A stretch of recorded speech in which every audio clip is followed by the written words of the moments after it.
Everybody has heard of the magical band Maroon 5, but what a lot of people don't know is the heartache and challenges that one of the founding members of the band, the founding drummer of the band, went through. This episode that I recorded for a Love and Empowerment event, I wanted to bring forth and share with you because Ryan Dusick describes in so much candor and with heart and so much honesty his experience with addiction, being kicked out of this band that he founded when he was 13 years old with Adam Levine and the guys, as well as how he battled anxiety and a lot of common challenges that so many people go through. Hi, my name is Andrea Miller. I'm the host of Getting Open. This episode, I hope you listen till the end. It is so filled with beautiful insights and actionable takeaways, whether you're dealing with addiction yourself, if there's somebody that you know and love is battling it, and things like enabling, things like codependency, things like anxiety. And there's some fun little nuggets on the one and only Adam Levine. But before we kick off the show itself, if you're a Maroon 5 fan, tell me, what is your favorite Maroon 5 song? Drop in the comments and let's get into it.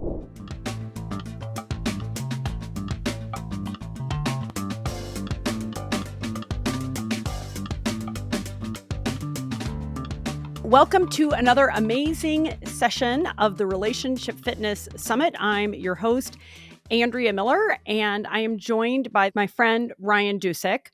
We'll be talking about loyalty and reliability, two important features of relationship fitness, and the impact of addiction on relationships. Before I forget, please go to the Relationship Fitness Facebook page to interact with each other, to give feedback on the session, and just to get to know other amazing people in the relationship fitness community. This session is extra special for two reasons. One, I'm pretty sure it is the only one that features a multi-Grammy winning literal rock star who has played on the biggest stages of the world. Yes, that's Ryan Dusick.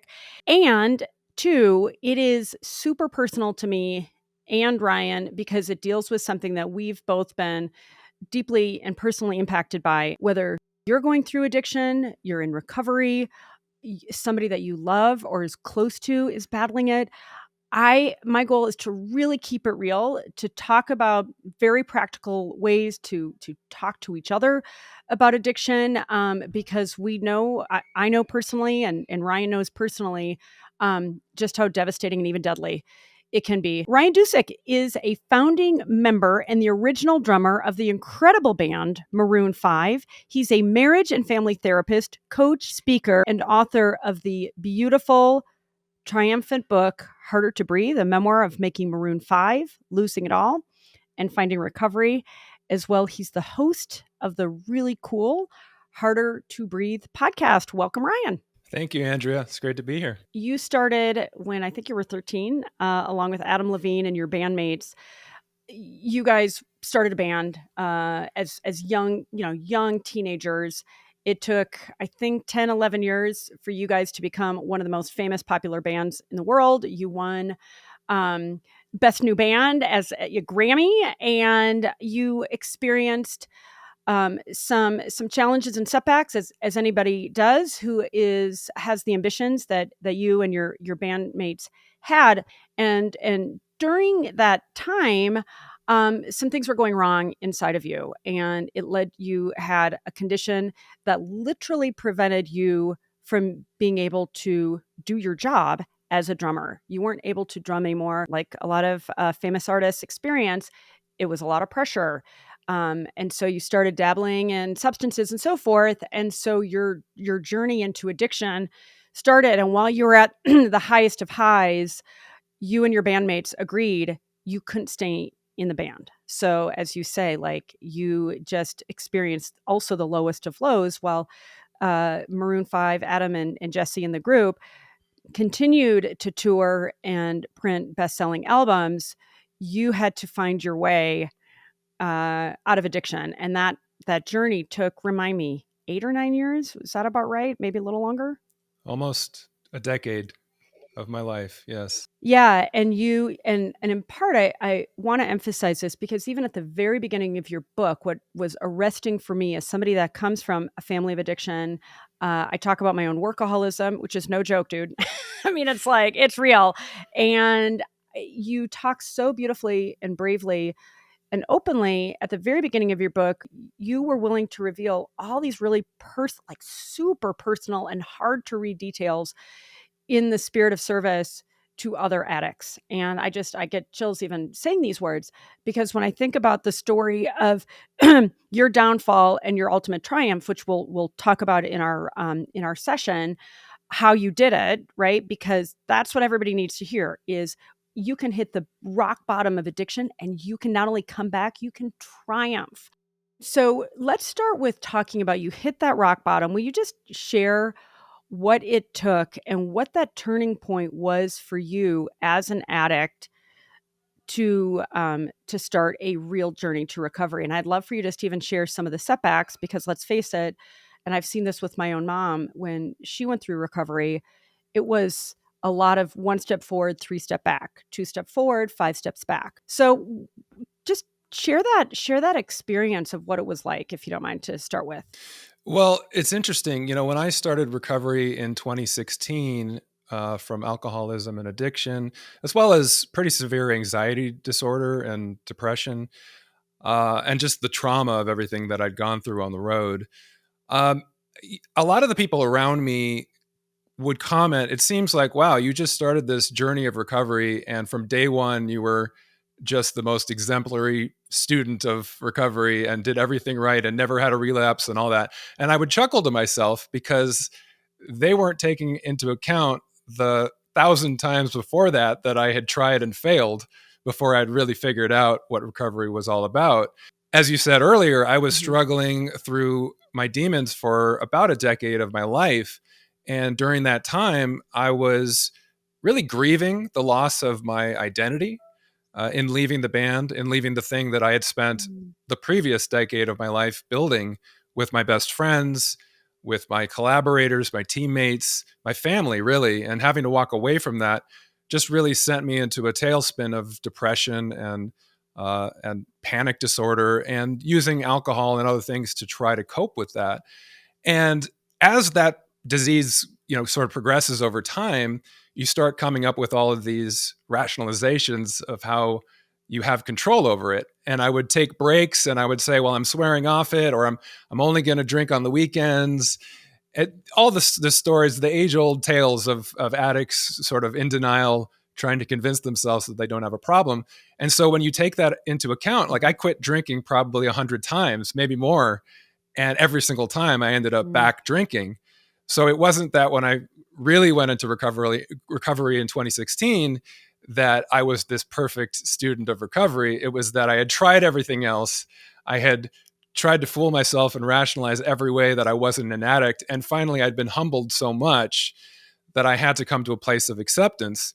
And what was amazing to understand sort of in retrospect is that acceptance is the final stage of grief, which is what I had really been suffering through. And acceptance is also the first stage of recovery from addiction. So there was an intersection there where beginning the journey of recovery from addiction was kind of the beginning of closure for me on that chapter of my life that had been so painful. And so as I was able to reach that place of surrender, that place of acceptance of what my disease was and what it was going to take for me to stay in recovery and begin to grow and heal, I also began to heal from the other things that I was struggling with, the trauma, the anxiety, the depression, and everything started to improve as a result. I started to find more connection in my life, spiritually, in my relationships, in the things that brought purpose and meaning to my life. And I discovered a whole new passion and drive for a new career, which continues to evolve to this day. I'm a psychotherapist, I'm a coach, I'm a speaker. I have a book out as an author, which tells my story. And now I'm a host of a podcast. So it's just kind of evolving from this beginning sort of kernel of, I just don't want to feel like this anymore. I want to live again. I want to rejoin the living. And following that feeling led to a feeling of purpose and fulfillment that drives everything that I do in my life to this date. Yeah, I got to just tell you, I mean, my mom, who suffered from massive addiction and, was on death's doorstep. And I remember, we were so alienated from one another and it was just so painful. And she came back, against all probabilities. And I remember she said the exact same thing. I'm like, Mom, what ended up happening? And she said, I want to live. And like that, but that had to come from inside of her.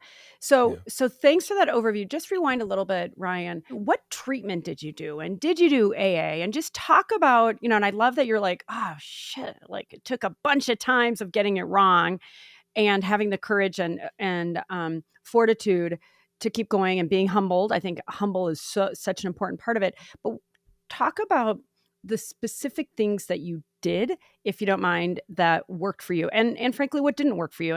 Well, I took and still take a holistic approach to recovery and to self-care in general. And AA, I think, is a wonderful organization. It was a part of my journey. I don't think there's one path to recovery, but for me, I wanted to try a little bit of everything because I felt like I had tried everything of my own devices to try to conquer this thing and had failed time and time again. And so I was just really open to any advice and any sort of direction that people who had kicked this thing could give me to try to find a way that I would just change the paradigm of my life in a really holistic way. And so for me, that began with an inpatient program at the Betty Ford Center in 2016. I was inpatient for a month, and then I was like in a sober living house for a month doing day treatment. That was, talk about humbling, when you're sitting in detox at the Betty Ford Center and just kind of wondering how you got there. You either have to be in acceptance or total denial. You're going to go one of two directions at that point. And it was terrifying.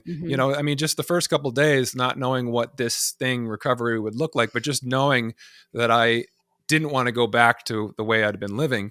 But within literally maybe a week or two, I found this awakening happening. And I know it sounds kind of cliche, the spiritual awakening, but it became very tangible to me. It wasn't something mystical. It was the fact that I felt connected to the people around me. I felt connected to the act of service, which is something I had been neglecting for a long time in my life. Just the very act of, welcoming the newcomers and helping the new guys that was shaking like a leaf, like I had been a week or two earlier, helping with him with his bags to his room and acclimating him to the process. That gave me a sense of purpose and also started to build my self-esteem, which had been knocked down so much over those years, to realize that I had something to offer another human being in a helpful way and that I could feel good about myself in the process. And so that, in the early stages of recovery, led to the next stages. I went to an outpatient clinic when I got out of Betty Ford.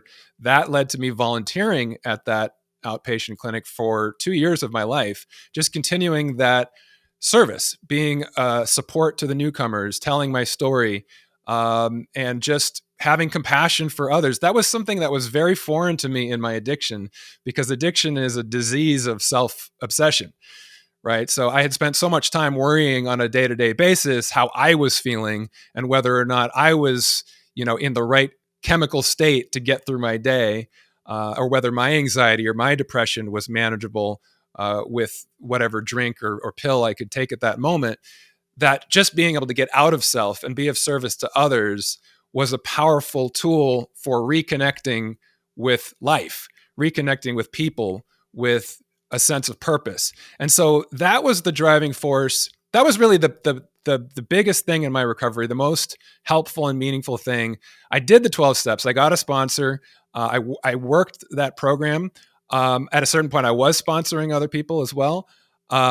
I went to therapy. I had a traditional psychotherapist who was a guy who was similar to me, a musician who had gone into recovery himself in midlife and then gone back to school to become a therapist.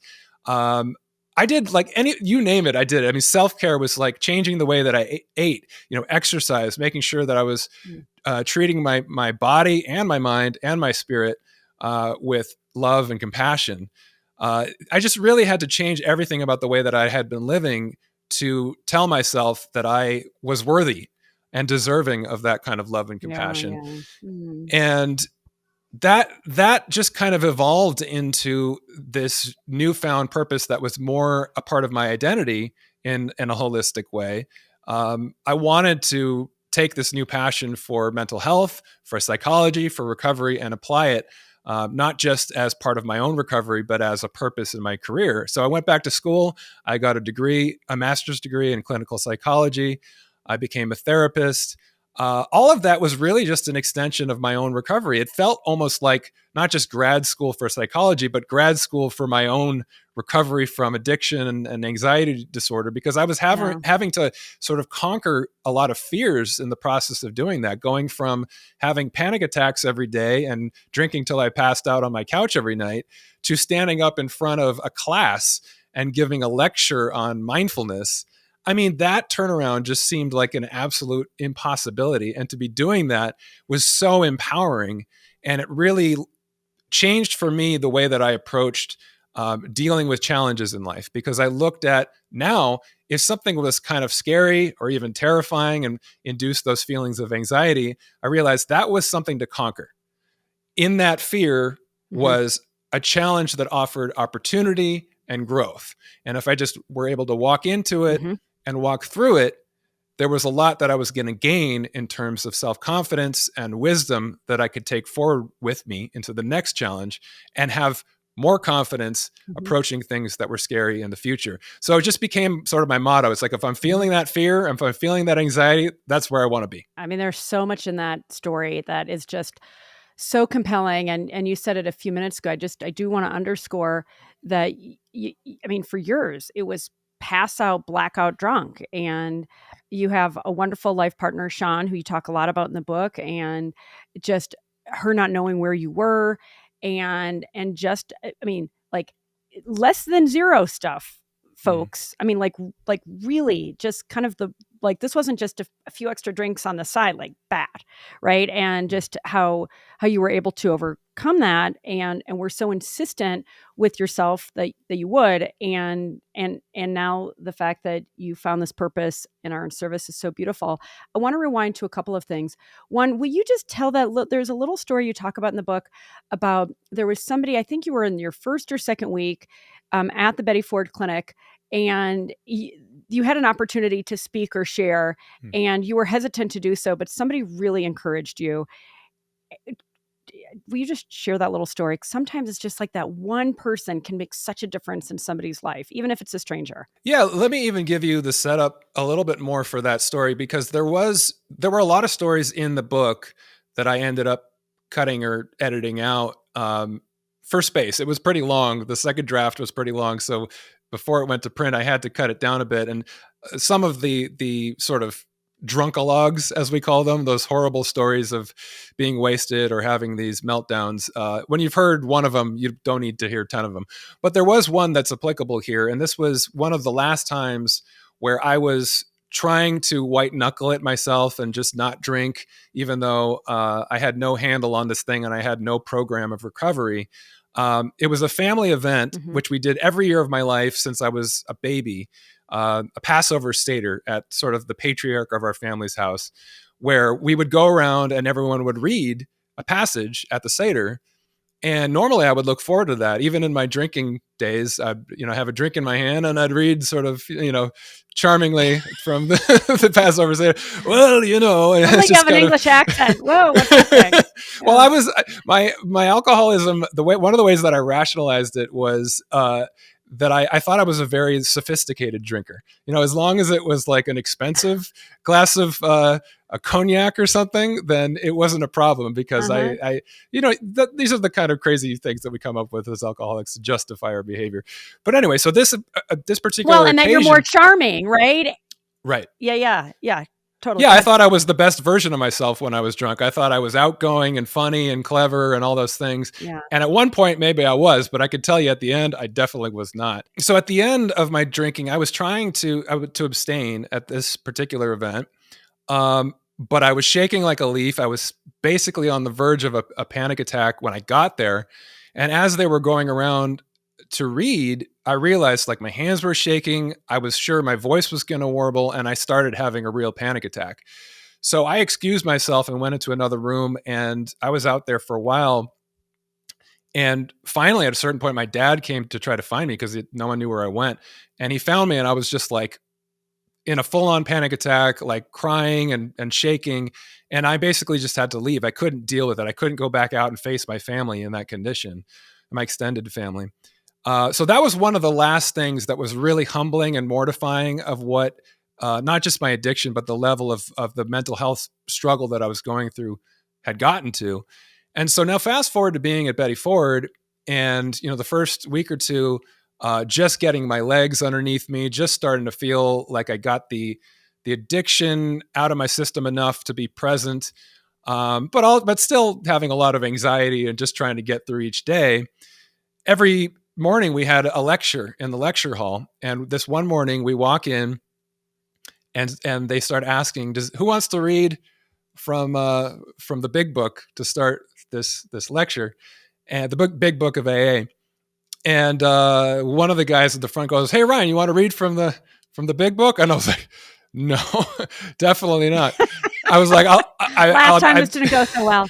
Yeah, I'm like, this will be a surefire panic attack. And then he goes, "Well, then you definitely got to do it." And I was like, "Oh man, come on, tough love."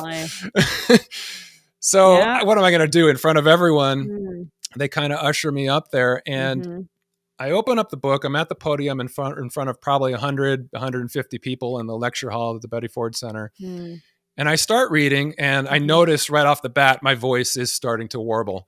And I'm getting that feeling, like my hands are sort of steadying myself against the lectern, and my knees are shaking almost so bad that I feel like I'm going to fall down. And so I get through a few sentences, and then I just had a thought. I'm just going to bring this into the room and let everyone know what I'm feeling right now. I say to the group, "I'm so sorry. I struggle with terrible anxiety. I'm on the verge of a panic attack right now. I'm sure you could tell that my voice is shaking. I'll try to get through this the best I can." And without missing a beat, 150 people just started cheering and saying, "Ryan, you got this. We believe in you. You can do it." Oh my God, I'm going to cry. It's so moving. I'd like to tell you that, the anxiety went away completely, immediately. Of course, that's not reality. However, what it did was it helped me get through that moment. It helped me continue to stand up there and deal with what I was feeling, and realize that I could deal with it, and that I wasn't alone in this. I'm not the only person going through this, and that everyone here is going through the same thing in one way or another. And so that was just the beginning for me of realizing. That was the moment I realized, well, the only way through it is through it. You have to stand up there and you can't go around. You can't. Yeah. There's no way around the pain. You kind of have to sit with it and grow through it. And, walking into class for the first time when I went back to school to get my degree, similar feeling, kind of shaking like a leaf, like I haven't been in class in 20 years. Am I up for this yet? Is this too early in my recovery to do this? But then I remembered that feeling of standing up in front of the lecture hall at Betty Ford and going, all these people are just going to grad school for the first time, most of them, and I can do this. Like, it's going to be a little scary. I'm going to be a little shaky. The first time I raise my hand to speak in class, I might have a mini panic attack, but I'll do it. And the next time it'll be easier. And so it just kind of was the launching pad for me to realize that I can grow through anything if I just allow myself to sit with what I'm struggling with and walk through it with self-compassion. For me, it's like just that one person who wasn't going to let you off the hook for, who had compassion for you, and how a whole group of people just cheered you on. And I mean, what makes me, what resonates with me, this idea of showing yourself, having the courage to show yourself versus, I feel like so often when you're an addict, you want to hide, right? Like you want to hide the shame, the grief, the not enough. Like you said, you finally decided you were worthy. And my sense is at the heart of every addiction is a feeling of not being worthy. And so we self-medicate, whether it's in my case, we work too much. we watch pornography, whatever that thing is that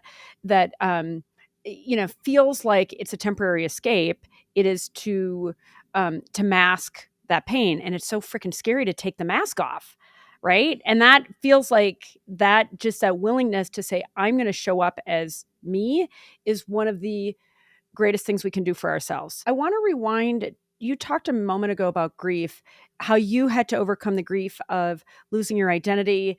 You didn't lose your best friends, but they were all touring the world and winning even more Grammys and more best-selling albums and going on to even higher highs while you were home, right? So, okay, you didn't lose them, but your life changed irrevocably. So you talk about the grief. I'm just wondering if I haven't heard about these being connected like this. If you think at the heart of most addiction, or even all addiction, is grief, right? When I think about in my own family, my mom, aunts, uncles, like myself, others, that there was something that was lost early on, or something that was missing early on. Do you feel like grief could be at the heart of all or most addiction? Like there is just something that is so lost that's why we self-sabotage like we do as addicts? I think that's a good way to look at it. The way that I've looked at it is that every addict I've ever met in recovery is self-medicating some form of trauma, some pain deep down that can even be generational pain, things that were passed down from previous generations through the coping mechanisms. And that's exactly what addiction is. It's it's an attempt to try to survive and cope with that pain, right? Grief is another good way to look at it, though, because what was lost often was the kind of trauma that most people deal with that leads to any form of addiction is usually some form of emotional neglect, right? Because you have a parent who's an addict who's not available to meet your emotional needs, or for whatever circumstance in your life, your caregivers are just not able to meet those needs in a way that is sufficient to feel secure in yourself and have self-confidence and self-esteem. So you're left with this void where that would be, and you're trying to fill it, literally fill it with a substance. You're trying to fill that hole. And so, yes, you're dealing with something that was lost or something that was never given to you in the first place that you're just craving so badly. And that's why people in relationships make a lot of the same problems too. It's like you go out trying to fix that wound, looking for somebody who's unavailable, for instance, and trying to, if I'm just good enough, if I just love them enough, then they'll love me back. And then I'll discover the worth that I never felt growing up. And we don't do this consciously. These are just unconscious sort of strategies that we devise when we have that void within us that is grieving that loss or that lack. And so we look for it in the behaviors that we enact, both in terms of addictive behaviors, relational behaviors, acting out impulsive behaviors. These are all strategies. They're just survival strategies. They can be self-sabotaging, they can be destructive. But if we look at ourselves with judgment for those things, we're just adding shame on top of it. And shame is the number one driving force of what keeps us in our addiction. So the shift that is most necessary is that shift from shame and self-judgment to self-compassion and self-love. Because even the darkest parts of us, the parts that are using mechanisms that are destructive and self-sabotaging, those parts of us are still just trying to cope. They're trying to deal with something painful and get us through it and survive. And so when you look at it in that context, you realize that we are survivors. Even the dark parts of us are trying to survive. They're trying to give us tools to get through something really difficult, just maybe not in the healthiest way, and maybe in a way that's not serving us anymore. It might have served us at one point. As a kid, you might have been in so much pain that picking up a drink or taking a smoke or whatever was the only way you were going to get through that pain in that moment. And it was survival. Yeah. But then fast forward another 10, 20 years as an adult, and it's actually has become the cause of the problems in your life and not the solution anymore. And that's when it's time to just re-examine those parts of you that are trying to serve you and recognize maybe you're better served by realigning with other parts of you that are going to give you more compassion and love and allow you to enact behaviors that are consistent with that. Yeah, I mean, amen, and beautifully said. It really, it's that choice, like you said, choice first to live, and then the choice to say, I'm going to forgive myself. I'm going to have self-compassion. And, we were talking about the nonlinear journey and then you screw it up, and then it's like you have to remember to be compassionate. And it takes a lot of fortitude and strength to continue to try to choose at least self-compassion and forgiveness, and understanding that maladaptive part of you, to your point, really was there to serve. Originally it was to serve and protect you, Yeah. right? And when I think about the grief bit, and like you say, I, I'd be surprised if every single addict wasn't overcoming some kind of um, trauma, et cetera, right? That's the whole point. Otherwise, why would you do that? um, that you have to go through the grief. Like, there's just not a way around it. And that is so scary and hard.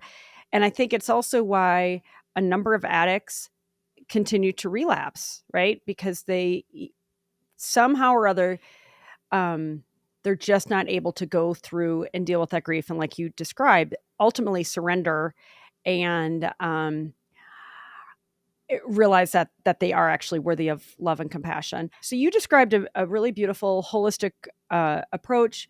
You went to inpatient, you graduated into outpatient, you were in service, you went to AA, you were a sponsor, you were sponsored, you ate better. You described that whole thing.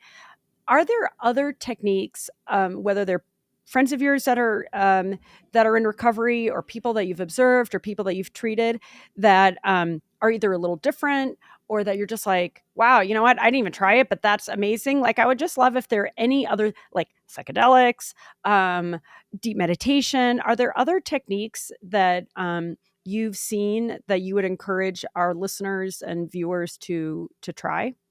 Yeah, as I said, I don't think there's any one perfect road to recovery. I think every individual is different, and as a therapist, I've learned that not just for addicts, but every individual who walks into your office in front of you is dealing with a unique set of challenges and a unique temperament and their own proclivities in terms of what's going to speak to them and help them most.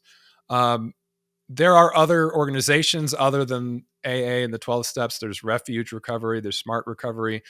There are, inpatient facilities that are not 12-step based.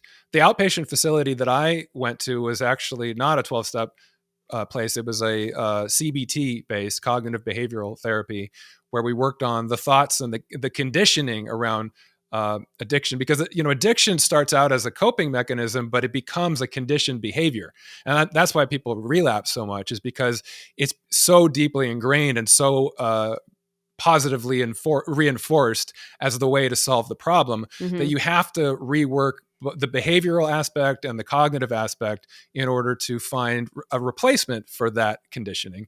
I think that, yeah, there's a lot of proponents of the psychedelic approach.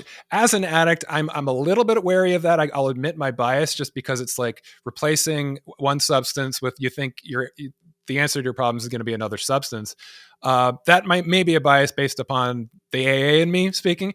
However, I have a lot of clients as a therapist that are using those kinds of therapies as an adjunct to trauma therapy, and finding that it's a very healing process. Ketamine treatment, psilocybin, those types of things. So I'm certainly not going to knock it. I think there's more research that needs to be done to say wholeheartedly that you can just recommend it to everyone. I think it's a case by case basis. Again, everyone is different. I wouldn't recommend, for instance, somebody taking an ayahuasca journey if they're on the schizophrenia spectrum, because they're already Oh, right. Yeah, having you have a. psychosis. Mhm. So you wouldn't want to sort of stimulate that extent to which they're not connected to reality. But Mhm. again, for everyone is different. There's a different path for each journey. I would say, give the 12 steps a chance. For some people, that is it. That's all they Mhm. need, and they get recovery from it. And it's the most powerful thing in their awakening to life. And they feel connected, they feel purpose, they feel spiritually uplifted. And so, who am I to say that's not the perfect thing for you? I just think, give it a try. If Right. you're struggling, at the very least, you're going to get support from the people in that room.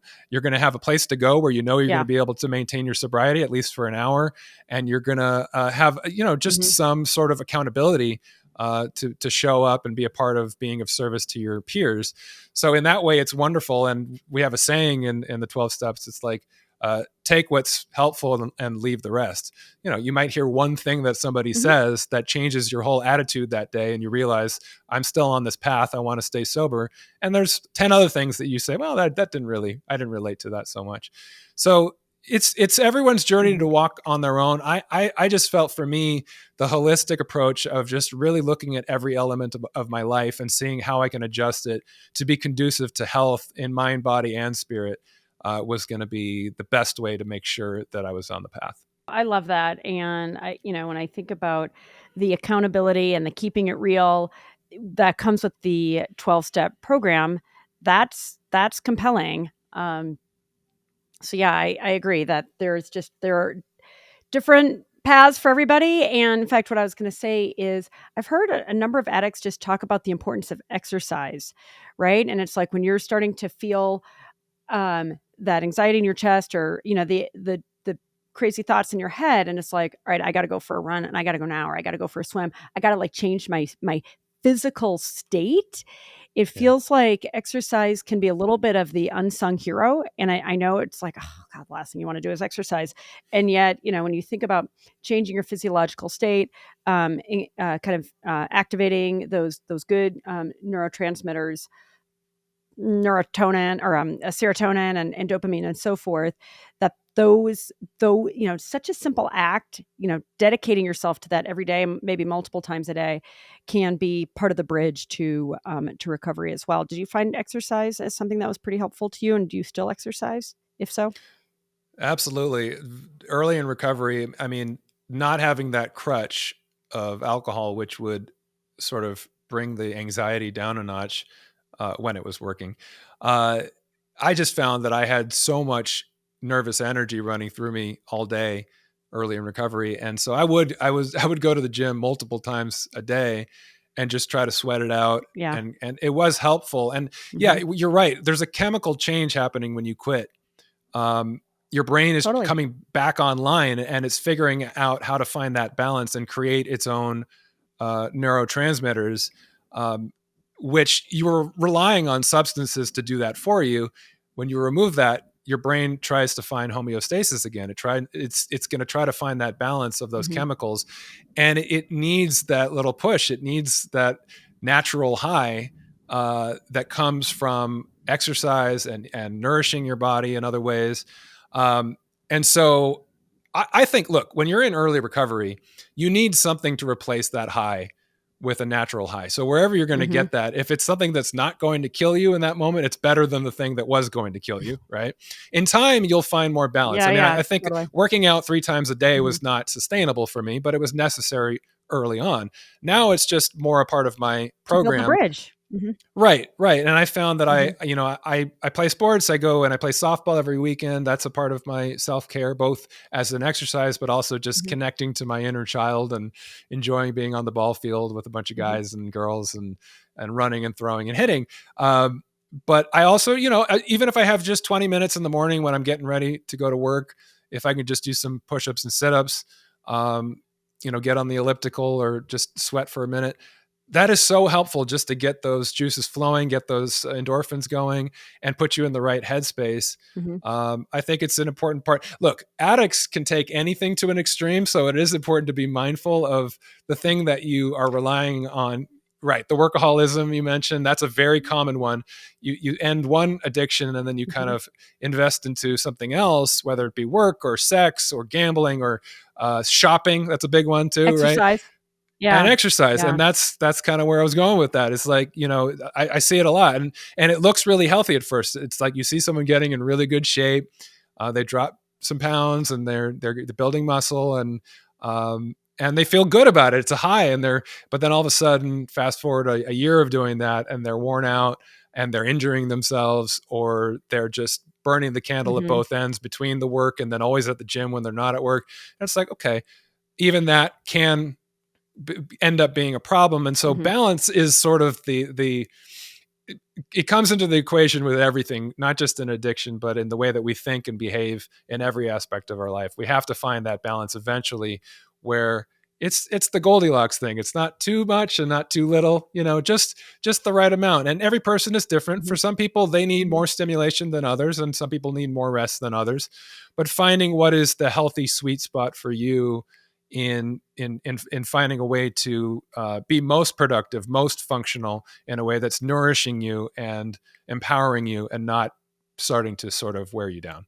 Yeah, that's amazing. And I want to chime in there again as somebody who I wouldn't say I'm completely recovered as a workaholic, but I'm way further. And something that I really try to do it guilt-free.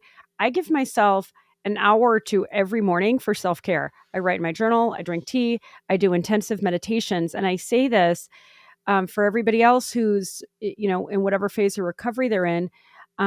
It means a little less time on other things, but it's like this is what keeps me grounded. Mm-hmm. And so I just want to urge other people to give themselves permission. And if it's, to really to get in your body and to feel grounded, if you need a couple hours of exercise every day or downtime or whatever it is, I just really want to give that permission because it can feel like a big indulgence. And I'm at a point Mm-hmm. now, it's like, yeah, this is taking time away. I watch no TV, so it's taking time away from other things. But I just fundamentally believe when I'm really grounded and in this really good space, I have way more to give. And then Mm-hmm. I don't regress into these old self-sabotaging patterns and get hyper and get like end up abandoning my family because I just feel like I need to keep working. It's like to your point, I'm able to bring balance into my life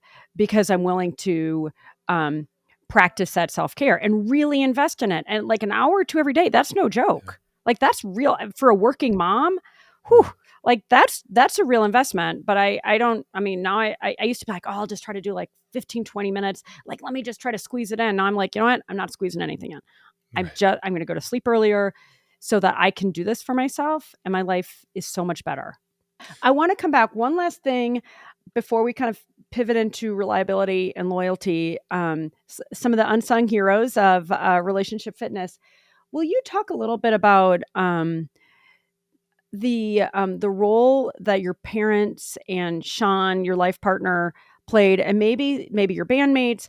I mean, and I want to give a little more context. Let's face it, when you're an addict, it is freaking terrible for all the people around you, right? And I could share a little bit more about my experience as the daughter of addicts and witnessing my uncle literally die as a homeless person who would, he was like this high flying ad executive. He worked at Saatchi and Saatchi, died homeless. I mean, Mm. literally died homeless on the streets of Minneapolis, right? Wow. Like that's crazy stuff.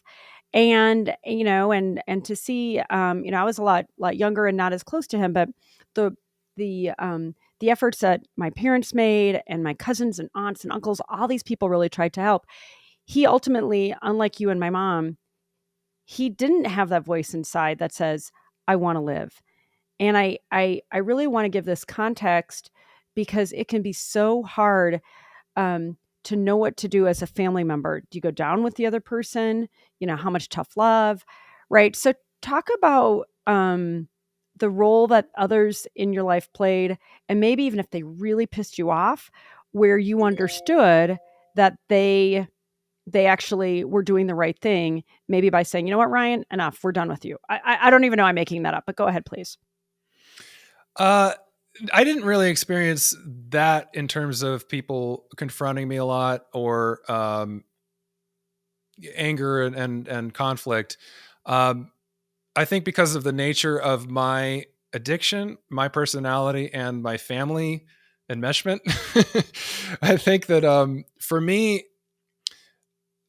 people did. I had a few moments early in my addiction, in the years right after I left the band, when there were moments when a few people in my family and close friends of mine approached me and just with concern, what's going on? You seem like you're kind of drowning.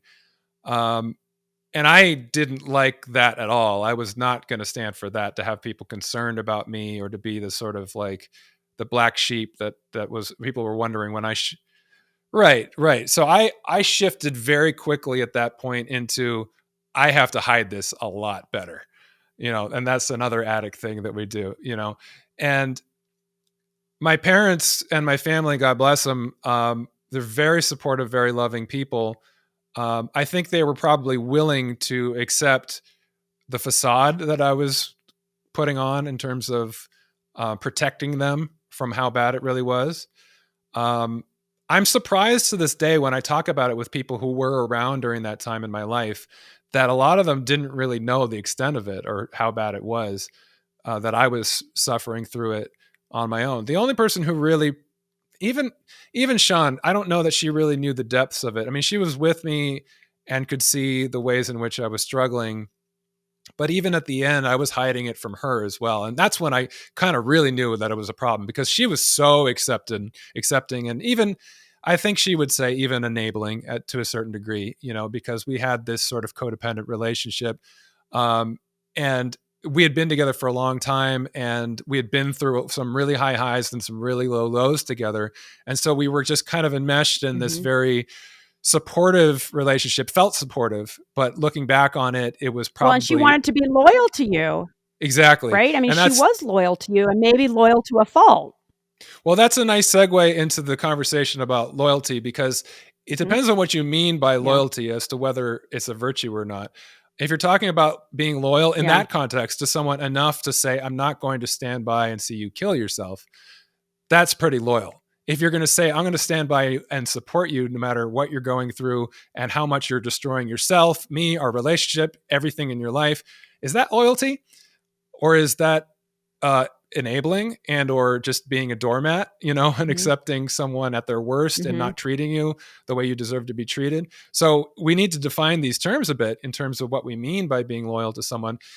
One of the most powerful moments in my life was when Sean came to me and said, I can't see you live like this anymore.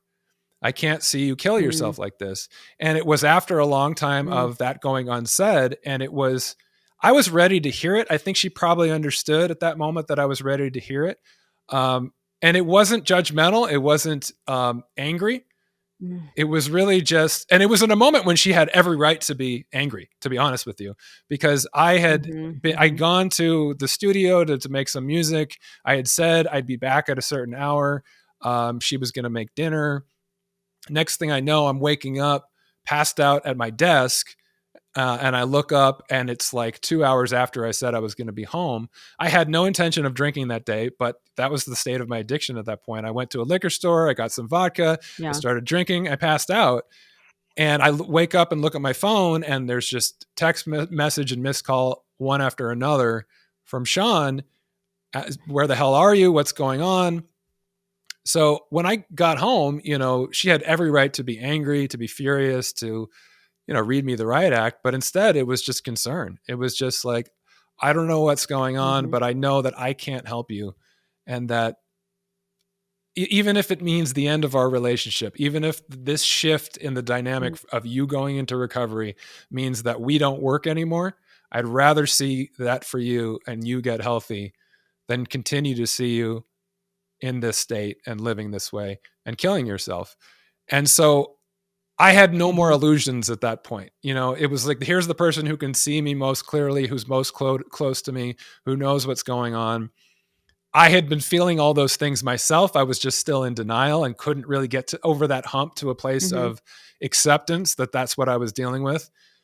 But I had been wanting desperately to stop feeling so sick and tired, and wanting to be in a place where life had meaning and purpose again. But it wasn't until she said that and she sort of gave me permission that I was able to finally turn that page and check myself into getting help. So it was powerful. And I think the advice that I would give in dealing with loved ones is no one can really you can't make someone ready to get help until they're ready to get help. No matter how much you scream at someone and tell them how horrible their behavior is and that they're killing themselves, like it can be helpful in that sometimes you need to hear something 1,000 times before it really resonates, especially for addicts. We can know how bad this thing is and hear it 1,000 times and it never really resonates. And still rationalize it, right? Yeah. or justify it.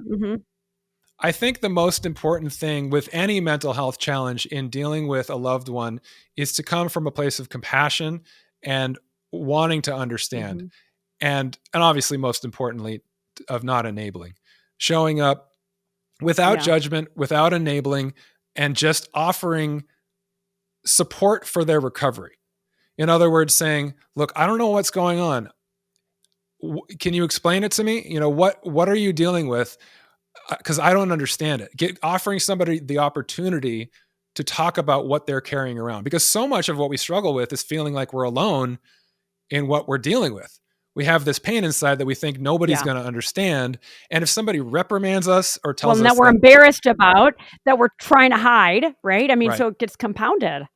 yeah, all you're doing by Well, criticizing is you're adding more shame, because the person is already dealing with shame. The two things that are driving the addiction more than anything are shame and enabling, right? So if you're either enabling or you're shaming that person, you're just adding fuel to the fire.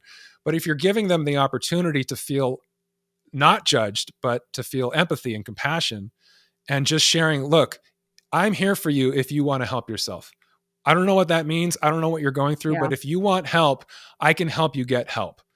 That's the only power you have. And to Yeah. be part of the solution, not to be part of the problem. Because a lot of times a person in the life of an addict is sort of subjugating their own needs to deal with the addicted person, and that's not helping anything. By taking care of yourself first and showing up in that relationship in a way where you have boundaries, where you're a model of the kind of behavior that's healthy behavior, people acknowledge that and see that. And that's, you have no power to control other people's actions, but you do have the power to influence their actions by being the best version of yourself. When you show up the best version of yourself, others have a chance to meet you there and to choose to Yeah. make changes and grow in a way that they join you in that place of healing. So that's the Yeah. shift that I think is really important, is to prioritize self, to be compassionate but not cross over into enabling, and to just offer a hand of support and recovery. Yeah, no, that's so beautifully said. And how we show up for other people is such a game changer, and really having clear intentions about, like, we're showing up with an open heart to sincerely help, like with curiosity, with compassion, with Right. non-judgment, like you were saying. Let me ask you about, you just rewinding, 'cause you've described how close you are to your parents. It sounds like they never really confronted you when you were in those really dark days. Did you ever talk to them about why they didn't, or did it ever come up after the fact where they were coming from? Because surely they knew, even if they didn't know the depths of it. I mean, I don't want to let them off the hook too much, and I say this for a very specific reason. They knew that something was really wrong with you. And Mhm. and so I'm curious if that ever came, if any of those kind of conversations were ever had. And they're scary conversations. So no knock if they never did, but I am curious. Yeah, well, it's a nuanced story. I'll give a little bit of the timeline on it. Early Mhm. on, right in the years, the couple years right after I left the band, when things really started to go sideways for me, there was one moment when both of my parents approached me about my drinking, and it was at a Mhm. family event, a wedding, that we were all in the middle of nowhere in Kansas at a gun range of all places, for a Hmm. wedding. My cousin was marrying a girl who was from Kansas, and um, you know, I just thought, here's a weekend away. I'm just going to have fun and be the fun party guy that I was trying to be in the context of my band friends. They were living the high life, so I'd show up to Mhm. their events. Adam would have parties up in the Hollywood Hills. I'd go to these fancy clubs with the guys and try to still be a part of that. And I would just drink a lot and pretend like I was still a rock star. Well, that was the wrong approach to take in a family event, a wedding, a weekend where we were in Yeah. close proximity. And so I ended up getting blackout drunk the night of the rehearsal dinner. Oh, crap. And my dad he Ugh. escorted me out of the event and yelled at me in my hotel room. And I ended up like breaking down and crying and confessing some things to him at that point. And the next day, my mom sat with me for a few hours and with a lot of compassion and just curiosity and wanting to know what was going on for me. And I just basically explained to them how painful, everything was leaving the band, and how I was just dealing with a lot of grief. And that was a sufficient explanation for them because they understood grief. They had their own traumas in their own life. They don't really understand addiction. That wasn't their thing, but they certainly understand the pain of losing something. Both of them lost their parents young, and so they understood that. But like I said, for me, as an addict, I shifted into hiding it better. I shifted into putting on a facade and a face that was more curated for that environment. When I'd show up to family events, instead of taking that strategy I would take at band events, I would take the strategy of, I'm going to sober myself up for a week or two before I go. I'm going to be in control and do my best to look like I'm happy and healthy. Just have a few drinks while I'm there so I look normal, and they didn't see that I had a couple drinks beforehand just to warm up and not have the shakes, and that after I left, I was drinking till I passed out. They just saw the me in the sweet spot being, kind of happy and healthy. And so that's kind of all they saw for a long time. However, they knew that my anxiety was getting worse. I would talk about that. And that was another way that I kind of insulated them from the addiction, because my parents also understood anxiety. My mom has struggled with anxiety and depression.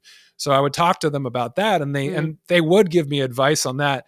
And it was always met with defensive-ness on my part. They would say like, well, have you tried this? Have you tried that? I'd be like, oh yes, I've tried that. So that wasn't exactly helpful. But literally when I did check myself into Betty Ford, and I had to call my parents and tell them where I was and why I was there, they were shocked. They knew that I was struggling, but they didn't know it was to that degree in terms of the alcohol. And I told them to wait for a couple of weeks, and then they came to visit me to do the family program. And that's when I had to have a real sit down talk with them and explain to them the nature of addiction and how it affects me and the family. I had to have a big talk with my dad about codependency, because my dad, he's a caretaker by nature. He wants to fix things for people, hence all the suggestions of things I should be doing. Very loving and very supportive in that way, but it's over involvement, and it's like to the point where you lose yourself in that relationship a lot of the time. And so I had to explain what boundaries were and how I needed to establish healthier boundaries in my life, and that this was my journey to walk through, that all I needed was their love and support. I didn't need them to do anything for me. I didn't need them to fix me. I didn't need them to do anything but just support me in my journey of recovery.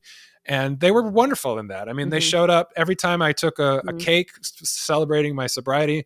They wanted to be there and support me.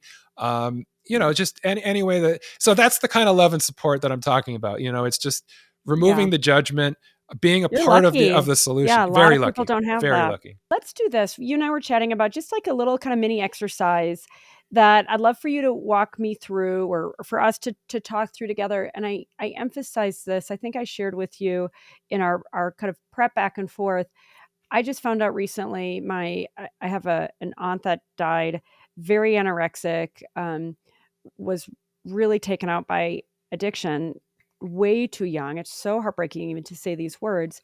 And just how I was surprised to hear that other, if you she was my aunt, but other, if you will, her peers, there was little conversation, like she wasn't really confronted, right? And I think I shared with you that I was 21 or so when I staged an intervention for my mom. She tried an outpatient, it didn't work, so I was like, all right, well, we're going to try this again. And I got her into the Betty Ford clinic in I think it's West Palm Springs.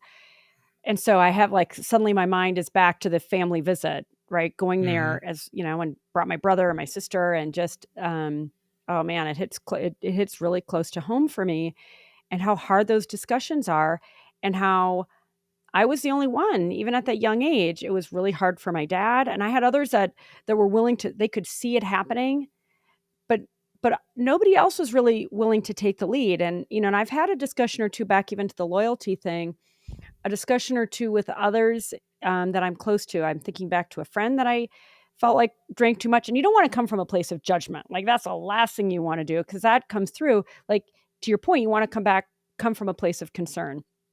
Somebody else in my family I had a really tough discussion with, but I had the thought bubble in my head around loyalty is, I am disloyal if I'm not willing to have that hard conversation, right? I can't control the outcome, but I can show up with a a sincere, full, caring heart that says, here's what I'm concerned about. So let's talk through. And if you've got the words, because sometimes these are scary conversations, right? Mm-hmm. Because they usually don't go well. Like you even said, and I appreciate the keeping it real and the honesty. Your instant reaction early on and at different junctures was to be defensive. And nobody likes to be confronted, right? So what would you urge me to say to, I'm going to make up right now, I'm going to make up a name, a cousin named Brandon. I don't have a cousin named Brandon, by the way. A cousin named Brandon that I'm concerned about, or a friend named Brandon that I'm concerned about who is drinking too much, or, let's just stick with drinking right now. It's the easy, kind of easier, specific one.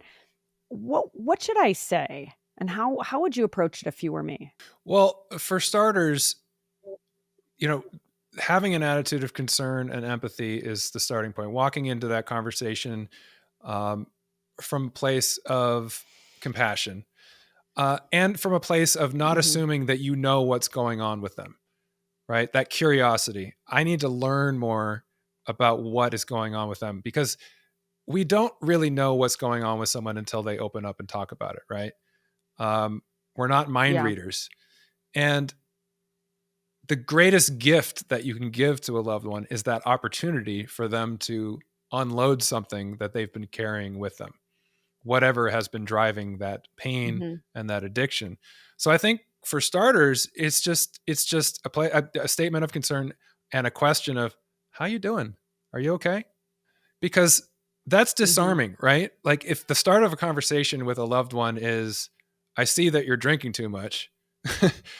There's defensiveness immediately, right? Yeah, the walls go right up. I've got a wall up. I've got a helmet on. I've got my armor out. I got my sword out. Going to hit you right back. Yeah, you've already lost the Notice that I'm battle drinking there. Too much. Right. Because now all the walls go up and nothing productive is going to come from that, right? But if somebody says to you, how are you doing? Are you okay? That's disarming. Immediately, you're sitting with the pain that you've been sitting with, and you have someone who is seeing you, is seeing that you are in pain, and is showing that they care, that they want to know what you're going through. So pretend I'm Brandon. You get going, because I it's like, because it's like you can come with, but I totally agree. You're coming from a great place. Let's just give this a go. Maybe it's not going to go well, but we'll try. So you say to me, Brandon, how are you doing? Are you okay? Yeah. Why? Isn't that sometimes like the hard part? So next it would be, a statement of, I don't understand. I don't know what's going on. Like just total curiosity. Like I feel that you're suffering. I can feel your suffering. I don't understand what's going on. Can you tell me about what's going on with you? I'm concerned. I want to hear what's going on inside of you. I'm here to listen if you need someone to talk to. Yeah, no, I'm okay. But I appreciate your concern. And here's what just jumping out of character, what I want to emphasize, and this has happened so often in my life, from a lot of different perspectives, that first conversation doesn't go as you want it to. But to your point, Ryan, about really showing up with that intention to have an open heart, to really care, to be compassionate and curious, that you've opened a door that could very well, or you've just, the tiniest crack in the door that will cause that person to circle back to you later. Right. So when people approach me a lot for relationship advice, one of the biggest things I want to say is show with the open heart, the compassion, the curiosity, whatever the issue is, whether it's addiction or something else. Don't expect an outcome right then. Just hold space for them to feel like they can trust you, that you're coming from that place of genuine concern. And very often that door ends up opening magically down the road, rather than, because I've made the mistake, and I'm kind of insistent about going through this. I've made the foolish mistake of, I want to get to resolution now. I mean, I always say I'm a type AAA Aries. I want to get to resolution now. I want to help you now. And I'm coming from a good place, but there's also ego in that. Right. And you and I have talked about, like, we got to take our ego. We got to take our ego out of it, right? If we're trying to help. Well, the sense that I'm getting is that you're similar to my dad in a wonderful way, in that you are both caring and loving, but also you're a fixer, right? you're like, here's a Yeah. problem, I want to solve it. And you're the one in your family, Mm-hmm. it sounds like, the caretaker who will go out and see what the issue is Yeah. and try to address it. That's wonderful, but you have to put yourself in the perspective of the person who's being fixed. Nobody wants to be fixed. No one wants to be told Mm-hmm. they're broken, right? They may feel broken, but if somebody else is telling you that you're broken, you're going to get defensive. So you have to, I think, a really important mindset understanding going into a conversation like this is, I can't have an agenda. If I'm approaching somebody, Yes. no agenda, because if you sound like you're their manager addressing their work performance, how is that going to be met with? You're not talking about somebody you're trying to improve the way that they're functioning in the workspace. You're talking about helping someone heal. And healing is something that is an internal process. All you can do is be a facilitator, a collaborator, a support system.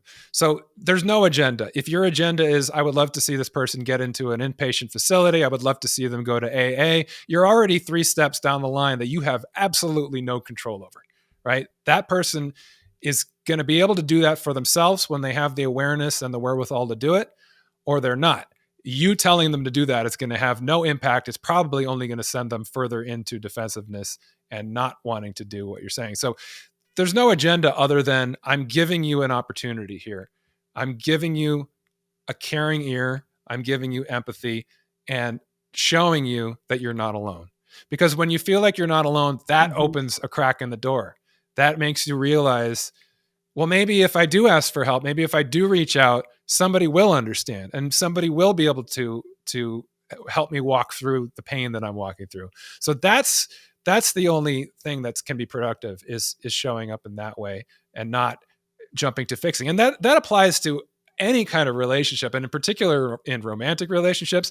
You see this a lot, and it's a dynamic that we associate with men and women traditionally, where men are the sort of solution oriented fixers and women are more sort of sensitive and want to talk about their feelings. That's not the case. That's just a sort of stereotype. I think there are just as many times when the woman Mm-hmm. is more of the logical fixer and the man is more sensitive. Either way, it's a common Mm-hmm. way that relationships play out, where one person comes to the other with a problem and the other one immediately jumps to fixing, or like, here's the solution to your problem. And then the person who came with the problem, all they wanted was support. They just wanted to be heard and to be given some compassion. And now they feel dissatisfied and they feel judged, or they feel like the person is telling them, oh yeah, you're broken, let me fix you. And then you end up with a problem in communication. So the starting point, regardless of whether you're going to get to some kind of action, is to start with compassion and to start with just being able to meet someone where they're at and what it is that they're needing in that Mm-hmm. moment. Beautifully and perfectly said. I mean, honestly, I'm just like, oh, yes to all of that. That starting with compassion is so key. And I would just chime, again, you're right. I'm a total fixer. Let me go in and, ask the questions and try to solve the problem. I have really tried to reform that so that I actually can be that much more effective in the long run. And what the word that bubbles up in listening to you is, well, 2 words really: being patient in the process and really trusting. I mean, the older I get, I try to play the, if you will, the long game, rather than having that agenda, rather than trying to get that outcome, even if it's in my best intention, right? I mean, these are people that I really love and I'm, supportive in every other way. But I feel like for anybody who's watching this, who is either an addict themselves or is trying to help an addict, or like you say, Ryan, in other forms of real help, showing up with that compassion, not having an agenda, creating that safe space for people to really be seen and be open, and recognizing it may be a set of conversations. It may take a while, Mm-hmm. right? So not have that agenda and I'm trying to fix it now, but I'm trying to facilitate the best outcome for this person that I love over time. Right. That Mm-hmm. reframing for me over time has really helped me not be as heavy handed. So I'd love just to talk, we talked a little bit about loyalty and what can end up being disloyal when it comes to loyal to an extreme ends up being enabling, ends up being, codependent and a doormat. Um, I guess I'd love to understand, when it comes to like loyalty and infidelity. Um, can you be loyal and a cheater? I mean, and I'm even, thinking about, this is a cliche, but a guy who like takes care of his family, they, buys them all the stuff and shows up for the family vacation and has a girlfriend on the side. Is that, I mean, can you, is there a really clear narrow definition of loyalty, or can the perception of loyalty be broad, or is it really dependent on every relationship? Well, loyalty is one of those words that it kind of means something different depending on the person who's using it. And we throw it around as a virtue and often don't stop to ask ourselves, what are we meaning when we say that? It's the only virtue that we often put to a fault after it, right? Loyal to a fault. What does that mean exactly? It suggests that you can be loyal in a good way or you can be loyal in a bad way. I think every relationship is different. I certainly don't want to sit here and tell you that any relationship that's worked out some kind of arrangement in terms of an understanding of what is allowed within and without the relationship is an unhealthy one or a healthy one. I think every individual is different. Every relationship is different. Um, trust obviously being an important element of any relationship, regardless of what the specifics of how that plays out. Being loyal to someone is honoring the commitment and the respect that you have for someone to the extent that they are honoring and respecting you in return. I think it's a common misunderstanding of love, and everyone love's another one of those words. Everyone has their own definition, and sometimes they use it to mean something very Mm-hmm. different than somebody Mm-hmm. else's. It might mean Mm-hmm. something very addictive to one person, and it might mean something very platonic to somebody else. Well, or codependent, or like lack of boundaries. Yeah, I mean, you can Right. really go down that rabbit hole. But go ahead. We talk about unconditional love, and that has crossover with the word loyalty, right?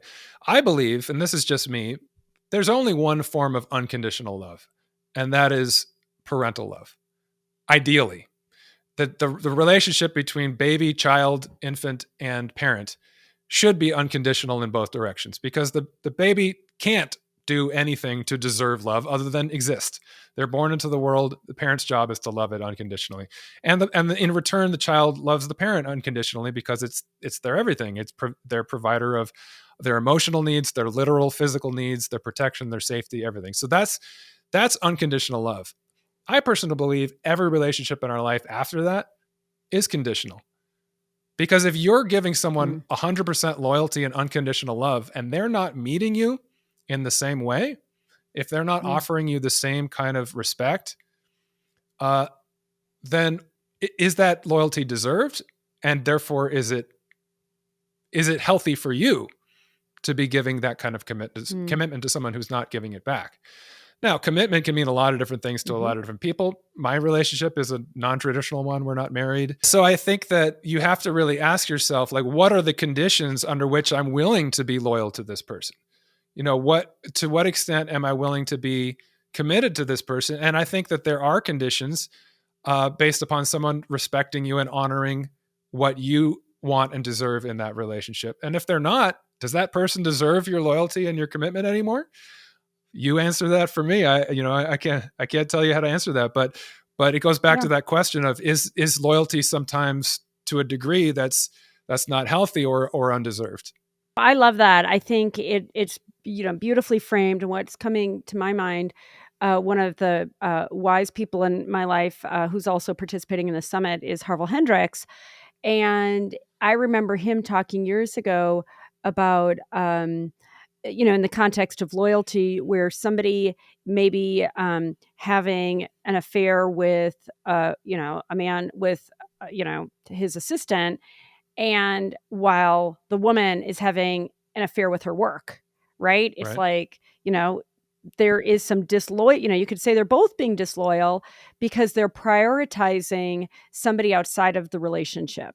And so when I think about the nuances, and to your point, the nuances of loyalty, I mean, it comes back, and yes, again, it's individual. And some may say, hey, that's okay. That's how we roll. Okay, fine. Judgment free zone here. Sure. But when it comes to really being honest, and let's face it, it can be really hard to, like you were saying, addicts, we do a good job rationalizing our behavior, don't we?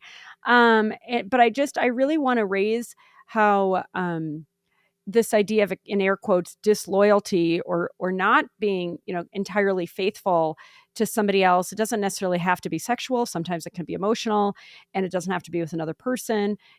I think we've all heard about, codependent relationships with, a parent and a child, right? They've got the spouses are kind of dysfunctional. So maybe the mom and her daughter, or the dad and, the son, or whatever, they prioritize the child over the spouse, or the partner, because the real, it's like, for whatever reason that works. And, and would you say, like, is that disloyal? And again, no judgment here, but I raise these matters, just for people listening to hopefully reflect in their own lives and say, yeah, how loyal am I really? And, in a way, because when we think about relationship fitness, loyalty is, feeling that. I can say one of the greatest, my husband, I wouldn't even say he's loyal to a fault. He is loyal. He's loyal. He's reliable. I trust him. And I mean, we got other things that can be challenging in our relationship, but it's like, oh yeah, he is definitely loyal, right? Check that box in a big way. Let's talk a little bit about reliability, because I think I feel like reliability and loyalty can go hand in hand, and people can be like, all right, well, what's the difference? So we've really tried to think about this. I like to think of, in the pantheon of virtues, I was saying to you, reliability can be that one, again, one of those kind of, unsung heroes. It doesn't come up a lot. I like to say it's boring but important. You won't notice reliability when it's there, when that person just shows up on time. They say they'll do what they're predictable and so forth, but we get really rankled when it's not there. And so, I'm just curious how often you see reliability issues in your clinical work. Is this an issue for many people, or is it most people are relatively reliable to each other? Here's how I see it show up in my clients, and I can tell a personal story as well that relates to this. I think you have to remember that every relationship is a two-way street, right? And what I see showing up in relationships a lot is one person complaining about the other person not showing up in certain ways, and time again expecting them to show up in certain ways, and being disappointed and building resentment because of that. Now, what is that person's responsibility in that relationship? Is it to expect this person to after the 100th time, do something different that they've showed their behavior to be the previous 100 times? Or is it at a certain point to adjust their expectations of that person to be consistent with who they are? Because that causes a lot of problems in a relationship. It's like, if you married a go-getter and you expect them to go out and get, you're probably going to be satisfied in that relationship. If you married someone who's complacent and happy to sit on the couch and just do the minimum amount of work in life to get ahead, and then you're expecting them day in and day out to become somebody who's going to be a go-getter and have ambition and drive, you're setting yourself up for disappointment, right? And so you're the one who is the maker of your own resentment, because you're expecting someone who by nature is not the thing that you're wanting them to be. So in the choices you make in terms of a person that you're going to make important in your life, and in the way in which you choose to engage with them, the expectations have to be consistent with the reality. Now, this happens in romantic relationships. I can explain this from a personal perspective in a very important relationship in my life that I talk about in my book, Harder to Breathe. Adam Levine has been one of the most important people in my life, obviously, clearly. And to this day is still, I would say, one of my best friends for almost over 30 years now. We've known each other since we were little kids. Early in our relationship, as teenagers, when we first started the band, he used to drive me nuts. And in some ways he still does, but but for very specific reasons. And granted, I was a couple grades ahead of him, a year and a half older than him, and I was a little bit more grown up and a little bit more responsible and mature. But also just by nature, in terms of our temperament and our personalities, we're opposites in a lot of ways. I can be perfectionistic, type A in some of the ways that you described, sort of Mm-hmm. I have control issues, obsessive compulsive about things, and it can extend to other people in terms of Mm-hmm. my expectations of other people living up to what my standards are of how one should behave or how things should be organized or how This is things why we should get be. along so well, Ryan. Yeah, Absolutely. and it's great, or it's not so great. But go ahead, keep going. Sorry to interrupt. Well, this was a big learning experience for me, and it helped me to adjust the way that I engage in relationships, because Adam, by nature, God bless him, is the opposite. He has ADHD. He's very impulsive. He has a hard time organizing things. Um, he has a hard time focusing on things for a long time. In particular, at that age, as a teenager, he was 14 when we started the band. I mean, what 14-year-old is good at focusing their attention on anything for more than 10 minutes? So it's just, for me, Mm-hmm. it was constantly frustrating, because I took it personally. I took it as disrespect, the way that he would constantly change plans at the last minute. He would forget things. He would lose things. He would, what I thought was disrespect, like, I tell the story in the book, like he'd come over to jam with me in my garage. He'd go into the fridge and take out a soda, open it up, take one sip and put it down. We'd go jam some more. He'd come back, forget that he had taken a soda, grab another one, open it, take one sip and put it down. By the end of 3 hours, there were 5 cans of soda laying around the house in different places with one sip out of each of them. And it would drive me nuts. I'd be like, that's so disrespectful to my family. And it didn't occur to me, like, that's just the way that he rolls. He can't help it. Like, that's just who he is. It's not consciously trying to be disrespectful, but I'm taking it as conscious disrespect. So for the longest time, You're taking it personally. Yeah, it feels like an affront to you, which is wisdom when you realize it has nothing to do with you. And I love that, because you and I would have responded in the same way. In fact, I have responded in the same way. Not with Adam Levine, because he doesn't come over to my house and drink soda ever, but in other equatable instances, it's like you put your own stupid freaking self-sabotaging ego in there.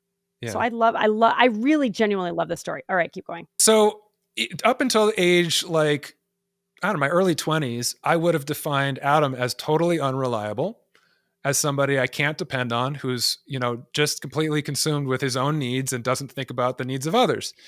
And that would constantly drive me nuts, because I was like, come on, man, get with the program. Like, look how I'm showing up every day. I'm helping you organize your life and organize this band and giving you all the things that you need to get to the next level. And can't you just show me, like, the littlest amount of respect and show up with some consistency and reliability? And it got so bad at a certain point that I was considering leaving the band, because I was like, I don't know. I'm just always angry. I'm always frustrated. And there were other things going on. We weren't seeing eye to eye at that point. We were kind of in a band crisis at that point after the failure of our first record deal.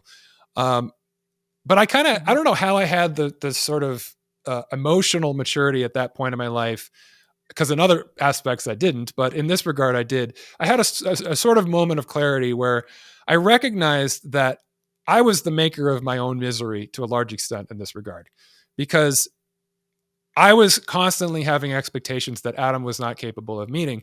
And so I had to ask myself, I had to make sort of a pros and cons list. Like, what is this relationship doing for me in my life? Is it serving me or is it not serving me? Because right now it feels more negative than positive. And I thought about what would it mean for this relationship to not be in my life. And it would mean the loss of one of the most fun, engaging, charismatic, entertaining people I know. Somebody I've had a lot of interesting adventures with and done really cool things with, an incredibly creative and talented person with whom I feel intensely bonded in creating music, in starting a band and taking it to the point where we got a record deal and we're working on a second record deal. Somebody who has a big heart and is loving and a little impulsive, but in a way that can lead to new ideas and new adventures, in a way that gets me out of my shell and gets me out of my control sometimes, and is helpful to me in my process. If I lose that, I'm losing all of that, just so I don't have to deal with the ways in which he frustrates me in some regards. So what would be the bigger loss here? And it was a no-brainer. I was like, this person is absolutely a net positive in my life. I don't want to see the band go away. I don't want to see all this purpose and this connection go away that I feel in making music with this person and this person being in my life. And so it really just took me shifting my mindset and shifting my expectations of him, and realizing, like, he may never show up in some of the ways that I want him to. Maybe someday he'll mature in some ways and he will be able to in other ways. But for the purposes of where we're at in our life right now, being in a band together, creating great music, and continuing to work towards our dreams is good enough. I can deal with the other stuff as long as I'm willing to laugh it off to a certain extent. And so it became that. It became more like, oh, yeah, there he is, changing plans at the last minute. There goes Adam. He's funny. And it was much more tolerable to take that mindset than to be constantly expecting something different and constantly being disappointed. And that's not to say that it didn't continue to frustrate me. And there weren't times, on the road and in the bus when he would leave his socks all over the place and water bottles half drunk all over the bus. And, and things would be in upheaval in my mind. But I could also have enough compassion to recognize I was probably driving him nuts equally too, because I'm so anal. And he'd be like, come on, man, calm down. Like, just go with the flow a little bit. And so it's a two-way street. It comes back to what I was saying at the top. A relationship is a two-way street. And it's not just about what you're expecting of that other person to be for you, but how are you showing up for that person in an understanding and compassionate way to realize they're not you. They're not going to engage in things in the exact same way that you are. And in a lot of respects, the differences between you and that person are what were attractive about that person in the first place, and maybe the reason why your relationship is an important one. Because differences don't necessarily mean incompatibilities unless you let them mean that. Differences can be compatibilities. They can be complementary. Having somebody in my life that gets me out of my control and into a little bit of impulsivity was a positive for me. Having somebody in his life who could bring some organization and control into his life was a positive. So when you look at it in that regard, your partner who drives you nuts because they're unreliable in certain regards, you have to remember, well, why was I attracted to that quality in the first place? What is it doing for me? How is it complementary to me? I might be tightly wound and I need to let go of the reins a little bit and stop worrying so much about being 10 minutes early to every event and realize, is the world going to end if I relax and show up 10 minutes late? Maybe not. So there's a lot of mindset. There's a lot of self-awareness that goes into how we engage in our relationships and show up in a healthy way. Oh my God, Ryan, I love you. I love that explanation. I mean, honestly, I'm like thinking about, I'm not lying, like I'm thinking about my husband, thinking about my kid, and it is, like you say, it's just really going to underscore that it's having that wisdom and that maturity to understand that you can take these things as gifts and opportunities to grow. I love how Sue Johnson would talk about, we are in relationship to grow each other, right? And I feel like when you approach a relationship, again, whether it's a spouse, a friend, whoever you're close to, children and so forth, if you can have that sincere, open, and wise mindset of, oh, we're here to grow each other. And I love the examples of you stand to benefit, or could have, you stood to benefit from being a little more freewheeling from Adam, and he stood to maybe get a little more organized by hanging out with you. But those differences, they end up complementing each other when you're willing to accept it. And that, that acceptance and saying, all right, I'm willing to accept the whole package. And I'll admit it. I mean, I've had challenges with that in, certain relationships. So for me personally, it's such a beautiful, really wonderful reminder of saying radical acceptance. It's the whole package. You can't cherry pick. Right. And I know I'm not the only one that has tried to cherry pick at, at my own peril. Sure. I could talk to you for days. We've gone a little bit over, but thank you so much, Ryan Dusick. This was amazing. I really, really appreciate all the insights, taking me through this exercise. What you have really emphasized in all the lessons and all the experiences that you've had, the earned experiences and triumphs that you've had in your own life, as well as a clinician, coming back again and again to showing up with real compassion and real curiosity. That's a superpower, right? And it takes a lot, right? Especially whether it's a working parent or any circumstance that we find ourselves in, and we're stressed out and we're worried and we're afraid. It can be easy to forget that showing up with compassion and curiosity. So I always say it's my job to do my own work so I can show up like that. So that's the big thing that I really want to emphasize for our audience, whether it's having that really hard discussion about addiction. And by the way, I will add this. I find when I'm showing up, with compassion and curiosity, those really hard, scary discussions become a lot less hard and a lot less scary because I know my intention, right? And not having an agenda. Good reminder. We'll try not to have an agenda.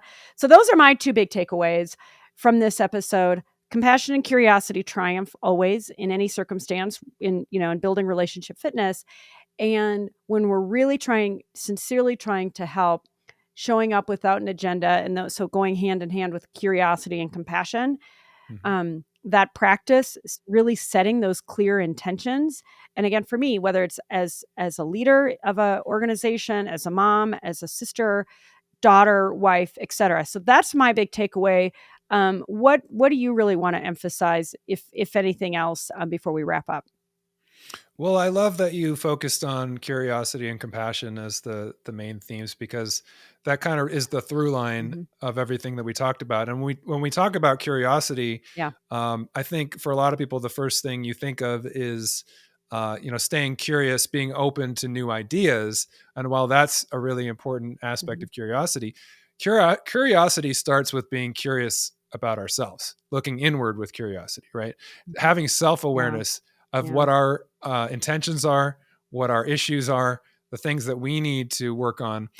All of the conversations that we had, whether it's approaching somebody in your life who is struggling with addiction, whether it's dealing with somebody that's loyal or disloyal or unreliable, the first step, if you remember in all of them, is addressing how I'm approaching this situation. What is my agenda in this situation? And how do I need to approach this in a way that's not only going to be healthy for the other person, but it's going to be healthy for me? Because if I'm setting myself up for disappointment, then I have no one to blame but myself for being the maker of my own resentment or misery, right? So checking in with self, getting to know the parts of self, whether it's that manager part, that part that is wanting to fix things and wanting to caretake, and realizing, okay, that's an impulse that I have. That's a really lovely aspect of my personality, but in some ways it's not getting my needs met. It might be actually alienating somebody in my life, or it's defeating the purpose that I'm trying to serve. Checking in with that part and asking it, what exactly are we trying to achieve here, and why have we chosen this tactic? Like, what is that serving for me? How am I trying to cope in this way? In the same way that you may be trying to cope by taking a substance, you may be trying to cope with pain by trying to fix other people, right? By being codependent in that way. And in terms of the last conversation about unreliability, by expecting someone to show up a certain way that maybe they're not tailored to show up, you might be projecting something onto someone else that's a self-judgment. And so checking in with that part, like, why is this so important to me? Why is it so important that I have this control, so much so that I need everyone else in my life to have the same level of control in their life?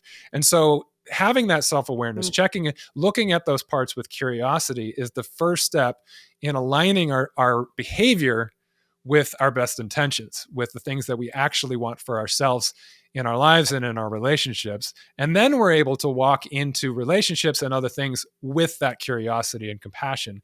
And when you show up with curiosity and compassion for other people and for the world around you, you invite people in more and you allow them access to you in a more authentic way. And so that works out better for everyone, I think. Oh my God. Amen. You are my new guru. I mean, I'm like, I thought this episode was for everybody else. This was secretly all really for me. So thank you for that. I'll, send me your bill later. No, but this has been like sincerely so beautiful, so moving. I hope everybody who's watching has gotten as much out of this beautiful discussion as I have. Ryan Dusick, the author of the beautiful book, Harder to Breathe, podcast host of the same name, Harder to Breathe. You can find it on Spotify, Audible, everywhere where you get your podcasts. We're going to wrap this session. I very strongly urge all of you who have watched to go to our Facebook page at the Relationship Fitness Summit on Facebook to share your thoughts about this amazing episode. Get to know each other. Relationship fitness is a journey, and whether it's about disloyalty or unreliability or just like keeping it real, curiosity, compassion, this is what we are building as a community to help each other.